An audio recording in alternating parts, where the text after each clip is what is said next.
how to use a picture of an old man and a picture of a rooster as materials for painting creation imagination to form a complete painting design draft. Imagine an image and design based on different themes, then find some reference images.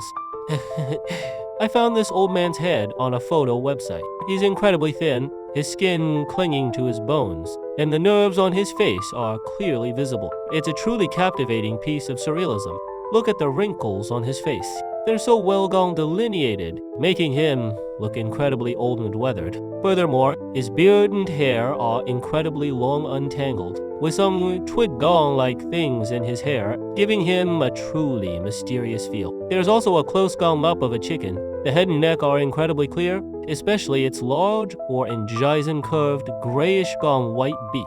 Its skin is wrinkled, with pink and white interwoven throughout. As for its feathers, while not very visible in the image, you can still glimpse some white. This image captures the chicken's physical features in remarkable detail. It is actually quite difficult to combine these elements to form the work I want to paint. It is really challenging to combine the characteristics of these two images. I don't know if you noticed, but just now during my painting process, the colors became more intense.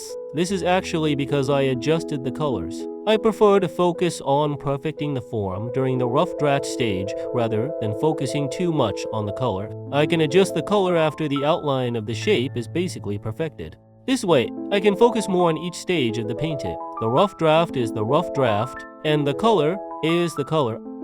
Add some skin color to the character's face. The previous painting process caused a lot of the original color of the character's skin to be lost, and the subsequent painting needs to find some of it back. But the color affected by the environment cannot be completely discarded because the environmental color itself is part of the creation. The red cockscomb combined with the human skull feels like a crown. My original idea was to combine the highlight of the cockscomb on the top of my head with the human skull to form a whole, resembling a cockscomb growing from the top of my head. Now it looks like an ancient Native American chieftain's headpiece. Fine to depict the structure of the forehead, the painter's depiction of the structure does not need to be exactly the same as the real structure, but carries a lot of the painter's understanding of painting. For example, when I paint this forehead, I actually do not paint it exactly the same as the real forehead. Drawing my thoughts and accumulation of painting expression is enough. When drawing character structure, we shouldn't limit ourselves to reference images. Images can only provide a template for the shape. Breaking through reliance on reference images requires systematic training and creative thinking. Finally, let me tell you a little story about a painter.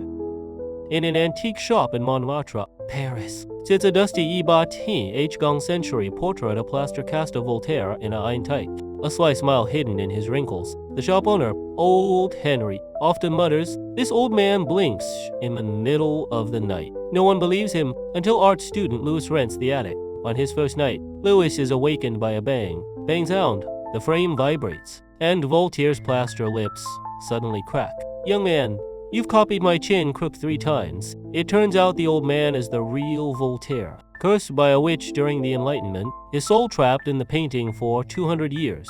Louis grits his teeth and works through the night to repaint, but Voltaire's paint turns to a terrifying blood stain, and the canvas gradually cracks, resembling the old man's mischievous mouth.